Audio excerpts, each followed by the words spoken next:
ẹ jẹ́ kí kọ́kọ́ jábọ̀ ìwádìí tàná pápápá. Ok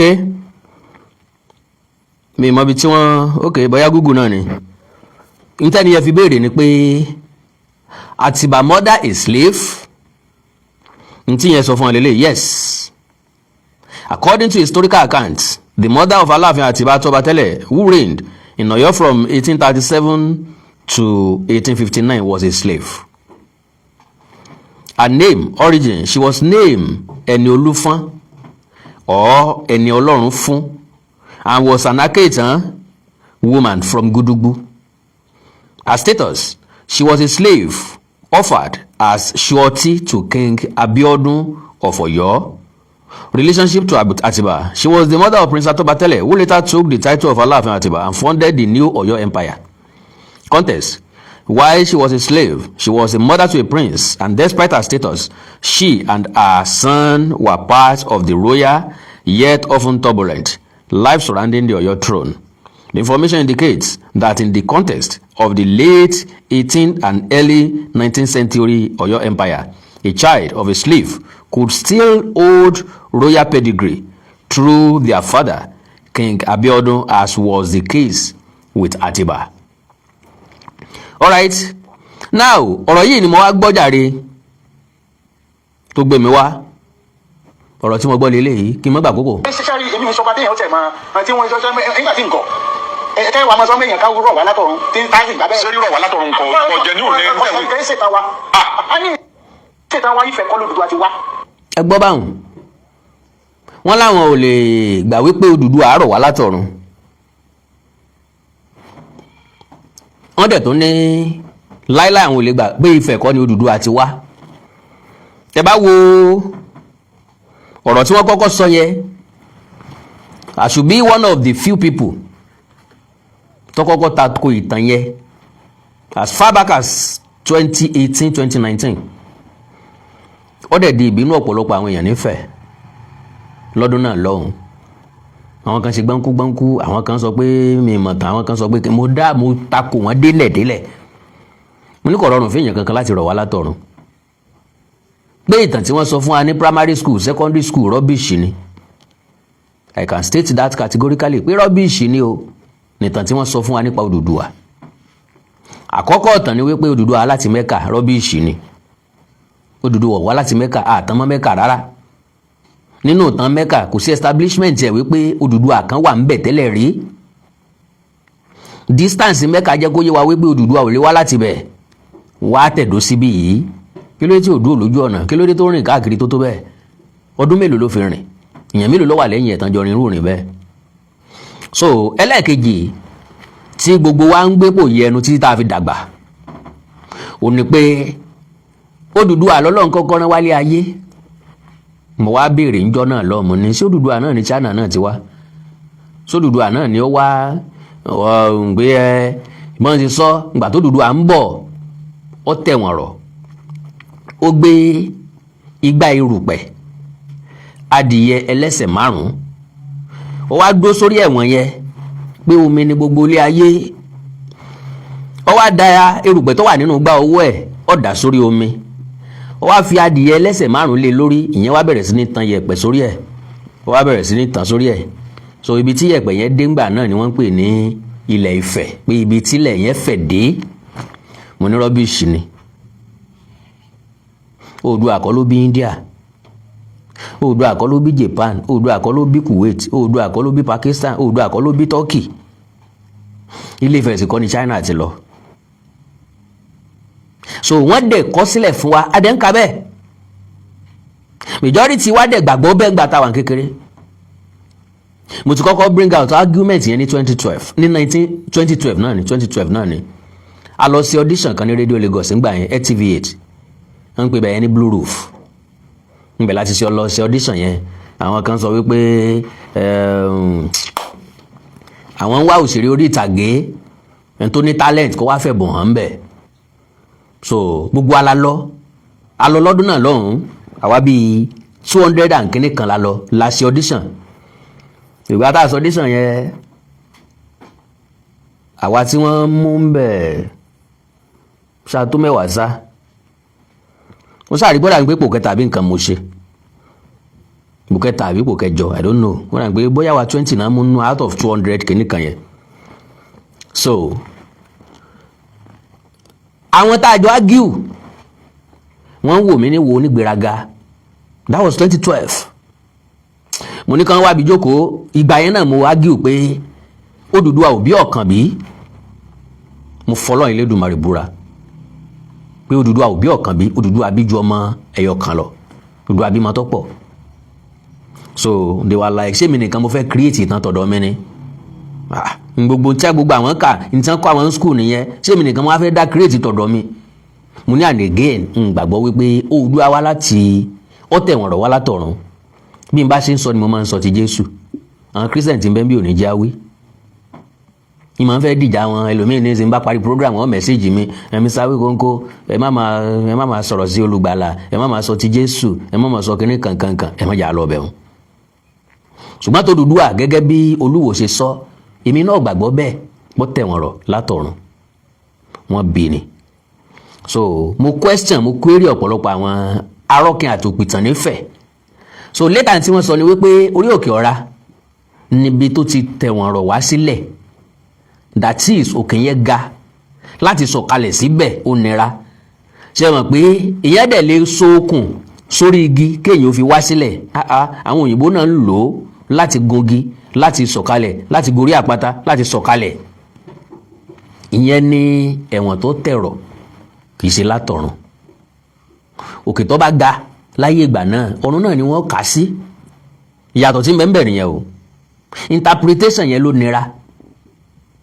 Bẹ́ẹ̀ bá sọ pé mo gbọ́ Yorùbá ń sọ pé rárá màá sọ wípé òye Yorùbá ló yé mi Yorùbá kan yé mi ni kì í ṣe pé mo gbọ́ Yorùbá jọ mẹgbẹ́ mi lọ. So òkè yẹn ni wọ́n fi ń calculate ọ̀run láyé ìgbà náà because ó máa dàbẹ́ ni pé ọ̀run súnmọ́ wa. Now gẹ́gẹ́ bí nǹkan tí Olúwo sọ ń pé ẹnìkan kan tẹ̀wọ̀n rọ̀ èmi náà gbà bẹ́ẹ̀ èmi náà dẹ̀ ti sọ bẹ́ẹ̀ sẹ́yìn. Ṣùgbọ́n wípé Odùduwà wá láti Ilé-Ifẹ̀ Olúwo máa sọ bí tó Odùduwà ti wá fún wa nísìnyí a wà padà sórí ọ̀rọ̀ kan náà fídíò náà ni o. ṣíṣe rí èmi ìṣọba téèyàn tẹ̀ mọ́ tí wọ́n jọ nígbà tí nǹkan ẹ wà máa sọ méèyàn ká rọ̀ wá látọ̀run tí ń tásì gbà bẹ́ẹ̀. ṣé rírọ̀ wá látọ̀run kọ jẹ ní òní ẹgbẹ́ kì í ṣètà wa a ní ìṣètà wa Ifẹ̀ kọ́ l'Odùduwà ti wá ibi tó Odùduwà ti wá gbọ́dọ̀ jẹ́ ibi tá a ti ń sọ Yorùbá àjùmọ̀lò ẹ̀gbọ́n tí mo sọ. Ibi tó Odùduwà ti wá gbọ́dọ̀ jẹ́ ibi tá a ti ń sọ Yorùbá àjùmọ̀lò á sọ̀tàn fún Olúwo nísìn kì í ṣàkọ́kọ́ ẹ̀yin tẹ́ bá mọ̀ ṣe máa ń tàgé yẹn bá ń tàgé Olúwo ẹ bá ń tàgé àwọn ọmọ wò ẹ pé kán wá àtúnfẹ́ rọ wọn tàn. Ó níbi tí Odùduwà ti lè wá tó Odùduwà ti wá ó gbọ́dọ̀ jẹ́ ibi tán ti ń sọ Yorùbá àjùmọ̀lò níbo wá náà ti ń sọ Yorùbá àjùmọ̀lò. ọmọ rẹ̀ sì ti sọ ibi tó ti wá fún wa. ọmọ rẹ̀ ti sọ ibi tó ti wá fún wa níbo ló ti wá níbo ló Odùduwà ti wá. ibi tí Yorùbá àjùmọ̀lò wọ́n pè Yorùbá àjùmọ̀lò tí Ẹ̀gbá Ìjẹ̀bú sẹ́gbọ́n mi o Ẹ̀gbá Ìjẹ̀bú Èkìtì Oǹdó Ìjẹ̀ṣà gbogbo wọn tí wọ́n bá sọ̀rọ̀ ní àwùjọ gbogbo wa yìí kí ni wọ́n sọ ǹjẹ́ mo tí wọ́n sọ èdè àjùmọ̀lò Yorùbá ni wọ́n sọ. Can you imagine ẹ wo bí tí kábíyèsí ti gbé gbági ó ní bí Ẹ̀gbá Ìjẹ̀bú Ìjẹ̀ṣà àtòǹdó tí wọ́n bá máa sọ ọ̀rọ̀ níbi tá a wà yìí Yorùbá àjùmọ̀lò tó ń sọ yẹn ni wọ́n máa sọ sorry kábíyèsí kò rí bẹ́ẹ̀. Ẹ̀gbá we always speak Ẹ̀gbá dialect. Ìjẹ̀bú ó sọ dialect Ìjẹ̀bú Ìjẹ̀ṣà ó sọ dialect Ìjẹ̀ṣà lóòótọ́ lẹ̀ mention Ifẹ̀ Ilé-Ifẹ̀ náà sọ dialect Ifẹ̀.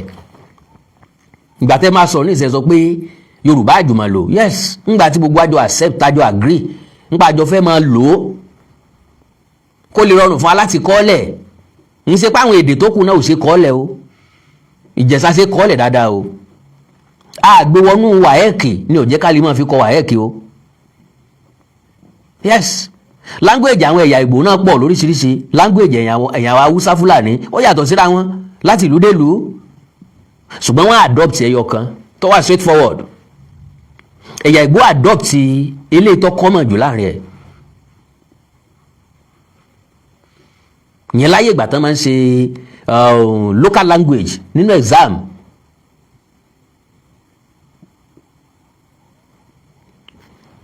So kì í ṣe pé èèyàn fún látẹ̀sán and clarify nǹkan ni ó dẹ̀ necessary because ọ̀pọ̀lọpọ̀ àwọn èèyàn lórí tí wọ́n dẹ̀ comment sábẹ́ positively.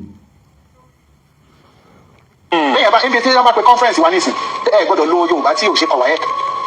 níbi ẹ̀yin lọ́ba bá ti ń ṣèpàdé. ibi àtàwọn máa ń ṣèpàdé ẹ gbọ́dọ̀ lo Yorùbá tí kò. kí ló ń ṣe máa nìyí náà ta ló po nǹkan mọ́ ta ló po kólóòsì mọ́ gbó fún wọ́n bá ṣe conference nísìn ẹ gbọ́dọ̀ lo Yorùbá tí ò ṣe kọ́ lẹ̀ ṣé tálákì bá sọ èdè Ẹ̀gbá ẹ sọ pé kí kábíyèsí ọ̀gbẹ́nu sọ ni sáwùjalè lè sọ Yorùbá kọ́ mọ̀ràn Jẹ̀bú ń bẹ̀ bó ló ṣe mọ̀ wí ó ṣe sọ èdè Yorùbá tí ò ní rán tó ń dó ní jẹ jáde ń bẹ̀ bó lọ́ba àkókò ṣe sọ èdè Yorùbá tẹ́lẹ̀ àkókò ní jẹ jáde bó lọ́wọ́ ó ṣe sọ èdè Yorùbá tí ọ̀wọ̀ ní jẹ jáde ń bẹ̀ bó ni ọba kò ṣe sọ̀rọ̀ ní gómìnà tí èdè gómìnà ní jẹ jáde ń bẹ̀ gbogbo àwọn ilé àwáwí tí ò ní di àwọn ọ̀rọ̀ tí ò mọ̀ pọ̀lọ́ wa ni. tí kò bá Yorùbá tá à ń sọ yìí bẹ́ẹ̀ ni. bọ́lá ìjọba tí ọ̀gbọ́n Yorùbá tá à ń sọ yìí yóò ẹ̀sẹ̀ lọ́kọ́ ni. kò lè pass WAEC. àwọn professor oníbà professors of Yorùbá will mark only Yorùbá tèmi ń sọ fún yìí ni wọ́n máàkì ẹni tí ọba ti so ibi tó Odùduwà ti wá ó lọ báyìí ó lọ sífẹ̀ ni ó jọba ń bẹ̀ tó tán.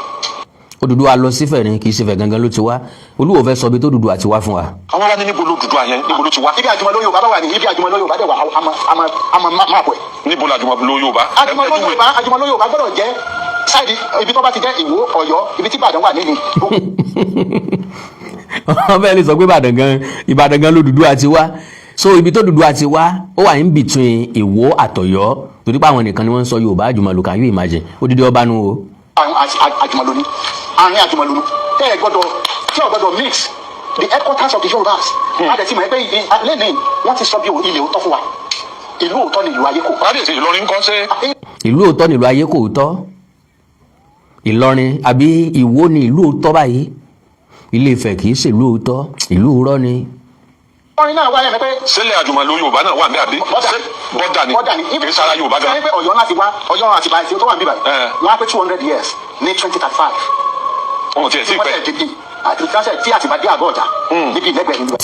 tí Àtìbá dé àgọ́ ọ̀jà lẹ́gbẹ̀ẹ́ mi ń bí báyìí ìwọ Olúwo náà testify sí pé àgọ́ ọ̀jà ló nílẹ̀ k'Àtìbá tó débẹ̀. ṣùgbọ́n ọba tọ́kọ́ dádé nílé àjùmọ̀lò Yorùbá Olúwo ọba tó kọ́kọ́ dádé nílé àjùmọ̀lò Yorùbá Olúwo ni kólóòsì ní ṣiṣẹ́ àti gbó. níbi bẹ́ẹ̀ni kó tó di pé Ìbàdàn dé ní the 17th century wọ́n ní pé adé ìyá ọmọ Odùduwà lójúwe ibi ìlú òótọ́ fún wa. tẹ́tẹ́ sọ ni pé Ìlọrin. ọmọ Odùduwà lójúwe ìlú òótọ́ fún wọn. sára ilẹ̀ Yorùbá. ilẹ̀ Yorùbá nìlọrin bóyá o ṣe ní gẹ́gẹ́. ẹ sì tún ní bọ́dà ni. bọ́n ṣe bí ibi tá a fi cross sọ́dọ̀ àwọn. ok apá kan Yorùbá apá kan Òkè Ọya nù. Jẹ́bà méjì ló wà. ẹni pé Kwara ó tún lọ bá ilẹ̀ Republic of Benin. bẹ́ẹ̀ mọ̀ ní. so bẹ́ẹ̀ náà lẹ́wọ̀n ní Kwara yẹn fẹ̀ ní ibi táwọn Kwara yẹn Ìlọrin nìkan kọ́ ni Kwara. tẹ bá wo ní sáàjì àwọn nọ́pẹ́ náà tẹ ẹ rí i pé Jẹ́bà Yorùbá wà Jẹ́bà Tápà wà tẹ bá fún odò Ọya Jẹ́bà Yorùbá wà ibẹ̀ ni Kàtúndà wà tẹ́lẹ̀ Ọ̀yọ́ lé níjọ̀njọ̀ ẹbí tí Ọ̀yọ́ lé wa ẹbí Ọya ni ibi tó yá sí tó ń ṣe ayé tiẹ̀ sí náà yẹn fi ń pèlú odò Ọya bẹ́ẹ̀ ni ibi tó ń parí ayé tiẹ̀ sí tọ́lọ́ ń ti mú lọ yẹn fi ń pèlú odò Ọya ibi Tápà wà ibẹ̀ ni Kàtúndà tẹ́lẹ̀ ibẹ̀ lọ́yọ́ lé wọn ọ̀pọ̀lọpọ̀ àwọn náà wọ́n sún débi wọ́n sún débi. àyíká ń wí fún wa ni pé bóyá Odùduwà àgọ́ ọ̀jẹ́ òní kó tó kúnnù. Odùduwà yìí ṣe òní Aláàfin ni Odùduwà jẹ. Aláàfin. Ilé-Ifẹ̀ tí wọ́n pè ní jẹ́ Ọlọ́fin.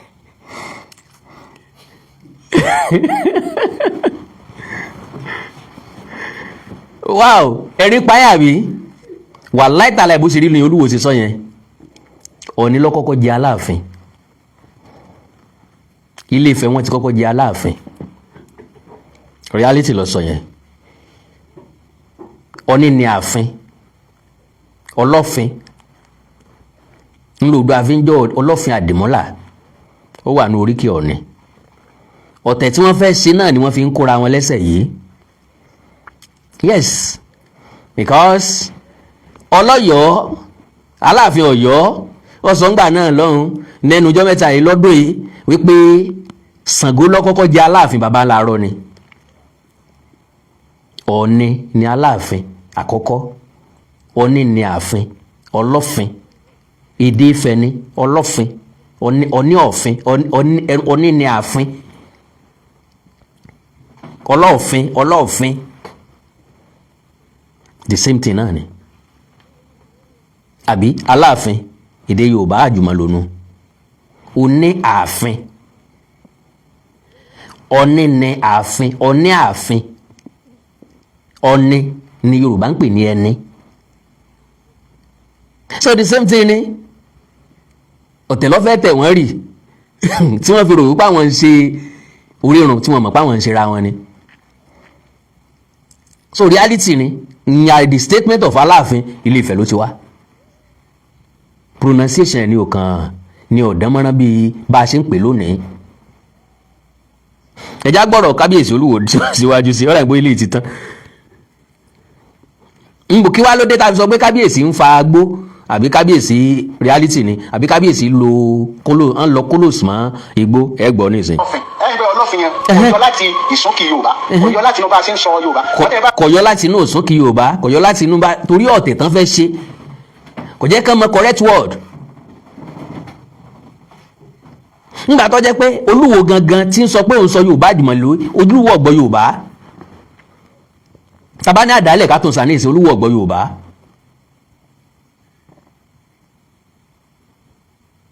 Yorùbá tí ó fi sọ̀rọ̀ nìkan lọ́gbọ́ kò mọ àyínìkì àtàyínì padànù èdè Yorùbá. Tàbá sọ òwe márùn kalẹ̀ ní ìsìn Olúwo lè mí sí gbogbo ẹ̀. bí gbogbo ara fẹ̀lẹ́ rẹ̀ wọ́n sọ fún yín pé Ọlọ́fin ni ẹni tó ní ààfin. Ọlọ́fin ní Odùduwà jẹ́ ẹni tó ní ààfin Odùduwà èsì kò jẹ́ òní. Can you just imagine? Can you just imagine?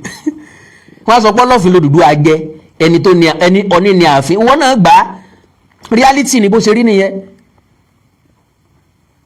Ọ̀ní lọ́kọ́kọ́ jẹ́ Aláàfin Olódùduwà lọ́kọ́kọ́ jẹ́ Aláàfin kò sí wàhálà Oní Odùduwà ní Ọlọ́fin kò sí wàhálà kò bọ̀ ṣùgbọ́n tó bá fẹ́ kí Ọ̀ní lónìí wọ́n á ní Ọ̀nìrìṣà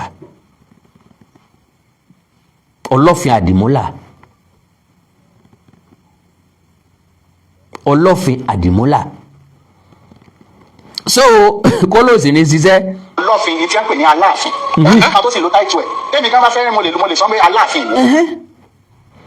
Ṣé ti gbọ́ báyìí nísìn reality ni ọ̀tẹ̀ wọ́n fẹ́ fi ṣe ọ̀tẹ̀ jájú wọn lójú ni. Ok kábíyèsí Olúwo ní Odùduwà wá láti Ilé-Ifẹ̀ kí ló bí gbogbo ẹ̀ náà ni pé wọ́n fẹ́ rọ́bìṣì Ọ̀ní wọ́n fẹ́ bìlítù Ọ̀ní wọ́n fẹ́ yẹpẹrẹ àpèrè Oòduà ṣùgbọ́n gbà tọ́lọ́hun ó mú wọn tọ́lọ́hun ó màjá wọn egbò mú lórí ńgbé egbò bá sì ti májá lórí kò ní lè àwọn rẹ̀ ò ní lè dé ibẹ̀ ẹ mọ̀ pé tájá bá légbò ahọ́n náà ni ó fi la tégbò wọn ó fi san gbégbò bá ti wá mú lórí ahọ́n ẹ̀ ò ní débẹ̀. Ọ̀rọ̀ tí ọkàn gbogbo wọn amágbélébù wọn ti kọ́kọ́ sọ síwájú àrí òpùrọ́ àtàṣírí ẹ̀ sẹ́yìn tí máa ń sọ̀rọ̀ bí ẹni pé gbogbo ìtànlé ayé náà kó lè lọ́wọ́ kò tó sẹ́ni tó mọ̀ tán mọ́ ó nìkan ló pìtàn ìtàn tẹ́ni tó kù bá sọ àlọ́ ni n ò sì mọ iye àlọ́ tó ń gan pàǹgbà kékeré àwa tá a pa àlọ́ rèé. So àmọ́ yàtọ̀ láàrin àlọ́ àti ìtàn nínú àlọ́ náà ìtàn bẹ́ńbẹ́ ìtàn akọ́nilẹ́kọ̀ọ́ ìtàn akọ́nilọ́gbọ́n bẹ́ńbẹ́. So ẹ̀yin ọmọ wò ó ẹtẹ́ tí inú yín bẹ̀lẹ̀ jẹ́ gbogbo ọmọ káàró òjìire ẹ sáré gbọ́ mi ò ní pẹ́ rárá mi ò sì nílò àmì fàágùn fún. God bless you. They tend to create things but me and Ọ̀ní do talk. Ó ní àwọn kan wọ́n ń gbìyànjú láti dá ìjà sílẹ̀ láàrin òun àti Ọ̀ní ṣùgbọ́n òun àtọ̀ní a máa sọ̀rọ̀ ńgbà tí gbóyàn ò tí pọ̀ jù nù yàn pé dídé tó dé láti Canada kò mú gbó tààrà kò sáré tètè mú gbó. Tí àwọn tí wọ́n mú gbó bá relocate láti ibìkan sí ibìkan wọn ò ní tètè mọ ibi tí wọ́n ti ń tà á gẹ́gẹ́ bí ọba kò ní lè béèrè lọ́wọ́ àwọn aráàlú pé bo ni wọ́n ti ń tagbó nílẹ̀ yìí kó má bàa tètè cast. So bàbá mú mọ́ra díẹ̀ gbogbo ìgbà yẹn wọ́n sì ń sọ̀rọ̀ tó normal. By the time tí wọ́n máa rẹ́ ní tí ó mú lójú wọn pé ìwọ náà máa ń fẹ́ kẹ́ ní ìbólẹ̀ tí ń gẹ̀ẹ́tì ẹ̀ náà àbọ̀yá kọ́ bẹ́ẹ̀ mi náà àkábíyèsí ẹ̀ máa ń ṣe bẹ́ẹ̀ wíwo lẹ́nu awó wo má sọ ọ́ta o má sọ àbí ká kúkú múlẹ̀ gan kọ́ ọmọ bá ń gẹ̀ẹ́tì ẹ̀ wá mímọ̀ fún dọ́gbò owó tó yẹ ọmọ ara tèmi ọmọ ara tiẹ̀ náà sọgbọ́ kí kábíyèsí ó tó máa kán tó máa fà á correctly a lè sọ bẹ́ẹ̀ tó rárí fídíò bí tán ti ń wé ó sì wà lọ́wọ́ wa àsọnù àsìlè sọnù ó tiẹ̀ tó wà níbi tá a lù sí. So by the time tí kábíyèsí gẹ̀ẹ́tì ẹ̀ ni wọ́n ń sọ ilé tí mo play lẹ́ẹ̀kan níbí wọn ò tí ì máa fà á wọn àti tètè gẹ̀ẹ́tì bí tán ti ń tà níbí We have a very good relationship. We are, you know, he's the head of all kings in Yoruba land. He's the head of all kings in Yoruba land. Oni ní song. Oni is the head of all kings in Yoruba land. Kí ló wá mú argument padà dé. Tẹ́ fi ní Oni tún kọlù lórí ọba mọ́. Ngbẹ̀yìn náà establish ẹ̀ fúnra lára yín. Ẹ gbọ́. That's the source. That's the source. So it doesn't matter what anybody says. It doesn't matter what you are saying too. Nísìn Olúwo kò mátà tó wù kẹ́ lè sọ lónìí sà. Ọ̀rọ̀ yín relevant. Torí ngbà tẹ́ kọ́kọ́ sọ original ọ̀rọ̀ lélẹ́yìí igbó tí ì dé. Ẹ ti fa nǹkan kan púpọ̀. Sọ̀pọ̀lọ́ ṣiṣẹ́ dáadáa. So ẹ mọ source yín ẹ mo rírun yín gbà náà. Mo tún wá ní fídíò gan bẹ́ẹ̀ sì wá sí Ile-Ifẹ. Tẹ́lẹ̀ wá wo agboolé tẹ́ ti jáde lọ. So bó ló ṣe wá rí nísìn kí ló yí padà kí ló change? We need to ask you, sir. Kábíyèsí, Your Majesty. Ife is the source of all crowns. Ife is the source of all crowns. Ife is the source of all crowns. Ṣùgbọ́n nínú fídíò tẹ́ kan wọ́n lò Oòduà wá láti Ifẹ̀ o. Ó wá jọba nífẹ̀ẹ́ ni o. Àwọn òde gọ̀. Àwọn ọmọ nǹkan táwọn ń ṣe o. Ife, that's where Oduduwa lived and got his crown from. That was where Oduduwa lived and got his crown from. Nbi tó Oduduwa gbé tó ti ní adé ẹ̀. Ṣùgbọ́n nísìn ẹni láàrin Ìwó sọ́yọ́ l'Oduduwa ti wá.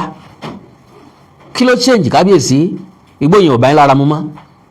Wọ́n pé ó wà òkè lára yín tẹ́lẹ̀ ó ń bá yín lára mu tẹ́lẹ̀. Àbí torí pé ẹ̀ tí tètè rí náà ni. Every other king that is from ancient town is a prince from Ife. Every other kings from the ancient towns, they are prince from Ife.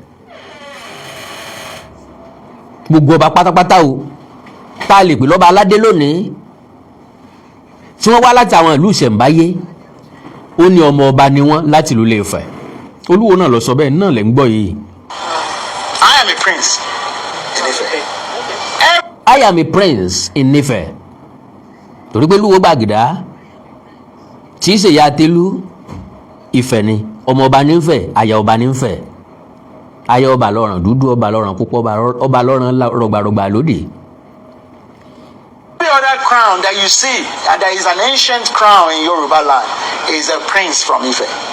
So, gbogbo ọba tó ọba ti rí gbogbo adé tó ọba ti rí tọ́jáde ìṣẹ̀ǹbáyé o ọmọ ọba ni wọ́n láti Ile-Ifẹ̀. Ile-Ifẹ̀ ní gbogbo ẹ̀ ti wá Olúwo ló establish ẹ̀ yìí. Kí ló change kábíyèsí? the crown is wearing is the father of all the crowns.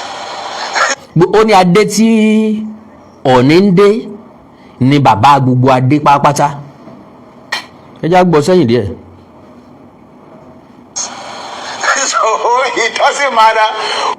Every other crown that you see, and there is an ancient crown in Yoruba land, is a prince from Ife. So the crown is wearing is the father of all the crowns. So it doesn't matter what anybody says. It doesn't matter where you go, and I'm establishing my domain here. And you're doing it wonderful. And I'm doing it wonderful. I'm writing my own history.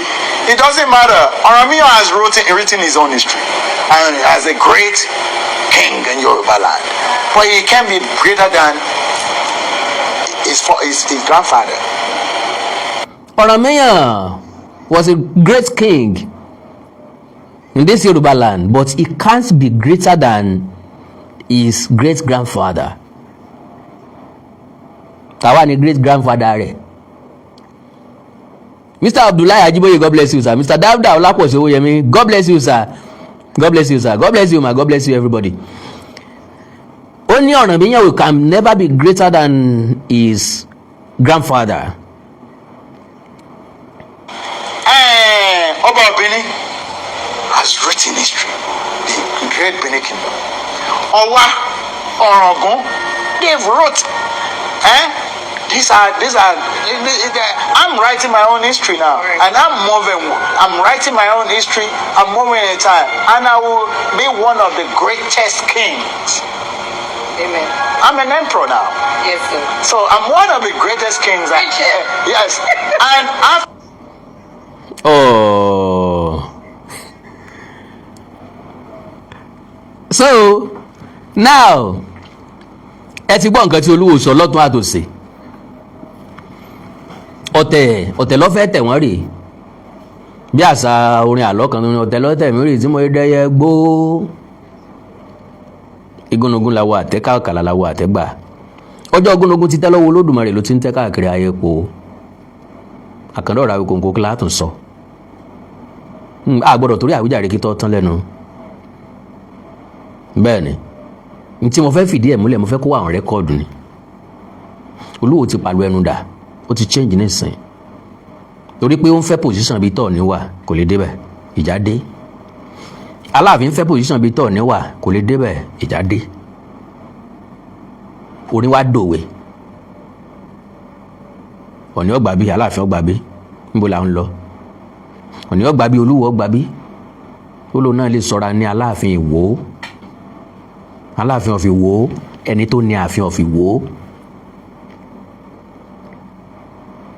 níbo là ń bọ̀rọ̀ lẹ káàrọ̀ òjìrè lọ.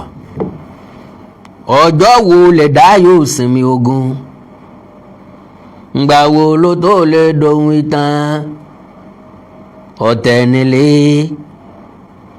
ọ̀tẹ̀ lájò ọ̀tẹ̀ rí o níbi gbogbo ọjọ́ wo lè dá yóò sinmi ogun ngbà wo ló tó lè dohun ìtàn. Well, mi lérò pé mo rẹ́ni tó fẹ́ pè mí lórí ọ̀rọ̀ yìí pápápá kọ́ mọ́ dàbí ẹni pé wọn ò fààyè pé lẹ̀ fèèyàn bíi 2 péré sí 3 péré. ṣé àgbàgbé ẹ̀kọ́ èdè Yorùbá wa ọjọ́ sátidé ni yóò bẹ̀rẹ̀ ọ̀túnla náà sátọ̀dé o ayé o ọ̀túnla sátidé orí Zoom náà láti máa ṣe. So ìforúkọsílẹ̀ ti ń lọ mo ráhùn tó fún mi lọ́mọ 2 mo ráhùn tó fún mi lọ́mọ 3 jù bẹ́ẹ̀ lọ.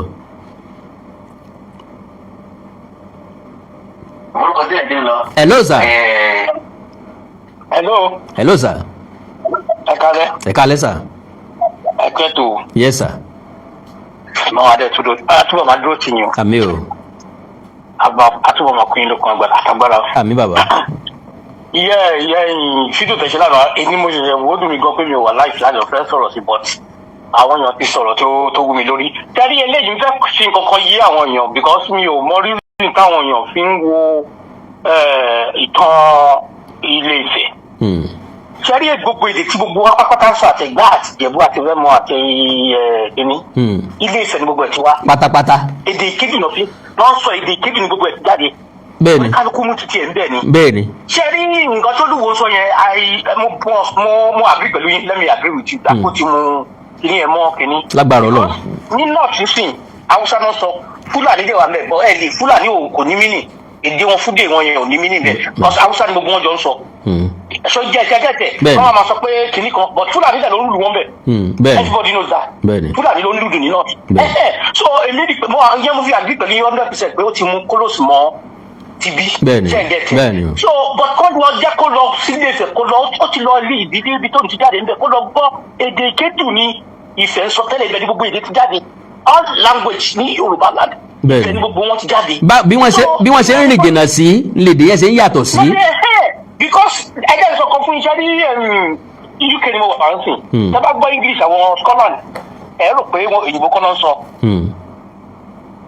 bẹ́ẹ̀ni àwọn èèyàn sọ bẹ́ẹ̀.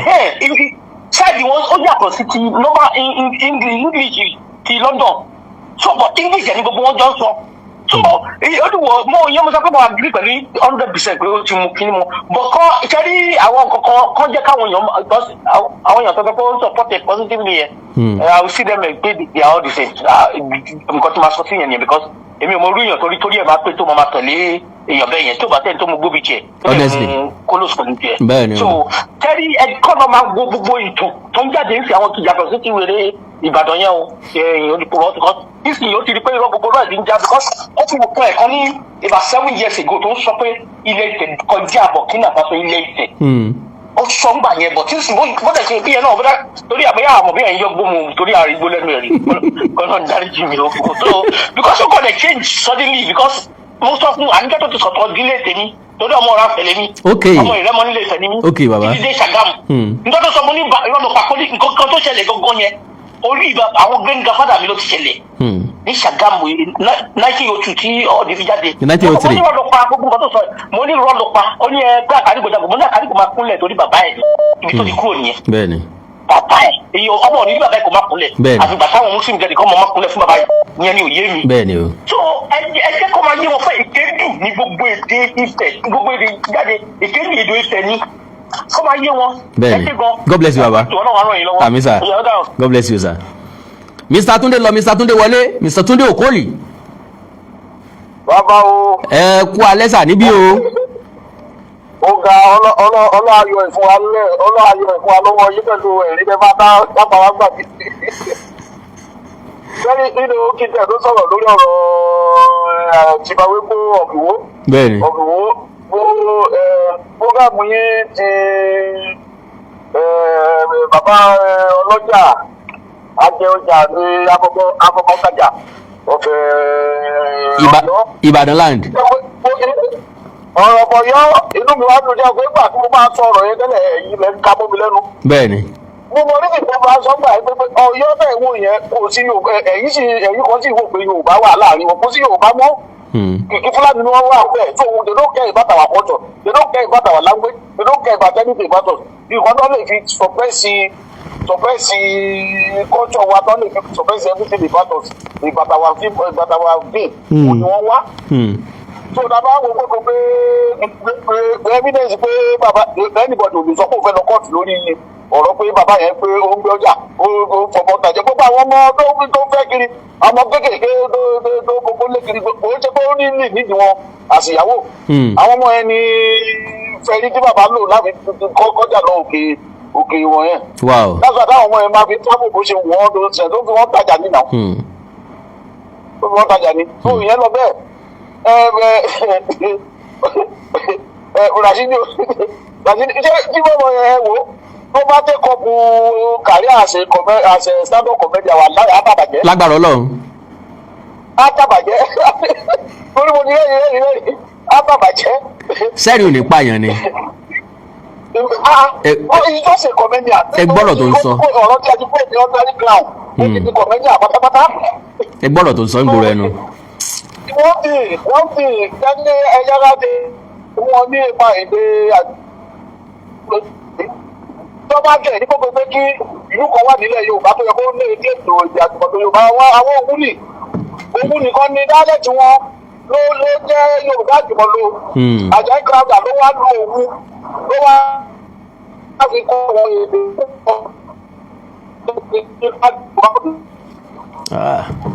tí báwọn Ọ̀yọ́ bá kọra àwọn Ọ̀yọ́ pẹ̀lú sọ́ọ̀ṣì kìíní ọ yọba lọ kí báwọn ló sọ báwọn méjèèjì Yorùbá rẹ ni wọn kò máa pàdé nù. ẹ̀rù wọn máa ń pè mí náà. ọ̀dà alẹ́ ti. God bless you all. ọ̀dà alẹ́ ti. àbí o. ìlara àjẹ́bọ̀dìdè gbogbo nǹkan náà sọ ìrọ̀ àtẹ̀yìn bàbọ̀dà àmọ̀ pé ìlara ni. ìlara ni o. ìlara kò ṣe ìlara àpèrè yẹn lásán. ìlara èèyàn ló fún wa bẹ́ẹ̀ lọ́wọ́lọ́wọ́ pẹ̀lú bọ́lọ́run ṣe bless ẹ̀ pẹ̀lú charisma yẹn wọn ò lé charisma yẹn bá. pẹ̀lú charisma pẹ̀lú bọ́lọ́run ṣe bless ẹ̀ àbí bí kíní Aláàfin Ọládìgbò lọ pé èèyàn náà pé kátẹ́wọ́ rẹ̀ mọ́lẹ̀ ṣe ló dún pélé sí. ọ̀rẹ́ ajẹ́lẹ̀ pàtàkì tí ń bẹ lájùlé ọ̀run. ọ̀rẹ́ ajẹ́lẹ̀ pàtàkì tí ń bẹ lájùlé ọ̀run. olówó ládùúgbò baba Gbádégẹṣin. gbogbo báwọn ọ̀gẹ́sì ṣe ń jẹ́lọ́sì Ọọ̀ni. ó wá dàbí gbogbo pé jẹ́lọ́sì wọn yẹn ó wá di owó fún kábíyèsí Ọọ̀ni. lágbára Ọlọ́run. ẹ bá máa pe níwọ̀n ìgbàgbọ́dà yẹn. àtẹ̀mí àti gbogbo wa bá jẹ́ ọmọ Ọọ̀ni a gbọ́dọ̀ pé ní ìsìn imperial majesty kò ń ṣe imperial majesty Ọọ̀ni tiwa òun ṣolè kò ní ṣe jàgùdàkù kì í ṣe gbéwìrì àwọn gbẹ̀wì ni ó lè jàgùdà all over the world. Look at people who were emperors, they were thieves, they were handovers. So our own is his supreme majesty, HSM, supreme majesty ni ọ̀ ní tiwa kò ń ṣe imperial.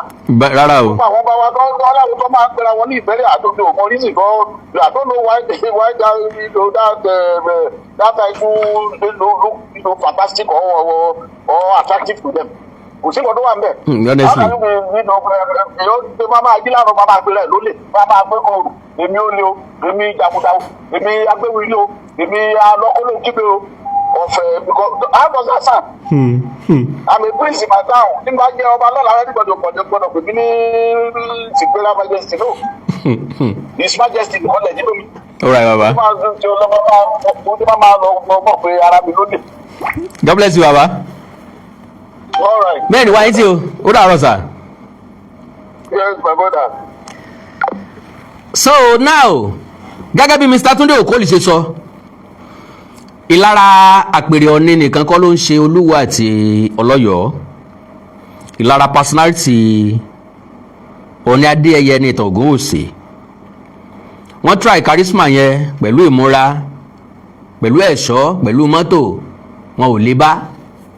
Ìgbà kan náà kan kọ́kọ́ jáde pé Ọ̀ọ̀ni ọ̀mọ̀já sọ fún lọ, agbádá tí bàbá àwọn ń wọ̀, òfin tí bàbá Olúwo ìgan náà sọ bẹ́ẹ̀. Ń pe ẹni tó bá jẹ́ Yorùbá ìmúra Yorùbá ló máa mú ló máa wọ̀, kì í ṣe pé ó máa wé gbàjá, kì í ṣe pé yóò máa wé aṣọ funfun, kì í ṣe pé yóò máa pa kájà, kì í ṣe pé yóò máa ṣe kinní kan ló àǹbì hó. Ẹ wí f'Olúwo pé gbogbo àwọn baba ńlá baba wa kájà wọn kọ́kọ́ ń pa. Ǹjẹ́ òní máa sẹ́ni dé tán fi ràn sọ? Wọ́n kọ́kọ́ ń pa kájà ni, wọ́n kọ́kọ́ ń ró sọ ni, wọ́n wá sọ léjìká kan. Àtilẹ̀ Yorùbá àtilẹ̀ Yíbò àtilẹ̀ Haúsá. Ǹjẹ́ òní máa sẹ́ni dé tán bẹ̀rẹ̀ sí jó aṣọ papọ̀? Ǹjẹ́ òní abẹ́rẹ́ dé tán bẹ̀rẹ̀ sí ní fi gán aṣọ, tán kò wú bọ́ǹdì tán bẹ̀rẹ̀ sí ní fi gán aṣọ papọ̀? So torí pa tiwa ń sọ ní ìsìn ẹ̀yin wá kó sófì oríṣiríṣi bó ṣe wo yín Ọ̀ọ̀ni dẹ̀ chúùsì rẹ̀gálíà tiwọn.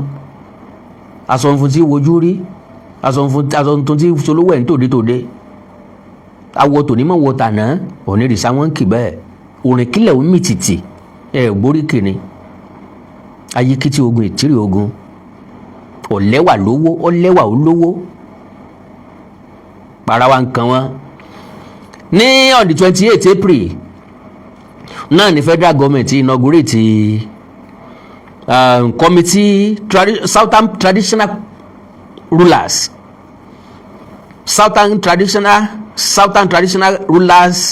Committee on Primary Health Care. Ọ̀ọ̀ni ni wọ́n fi head gbogbo ẹ̀.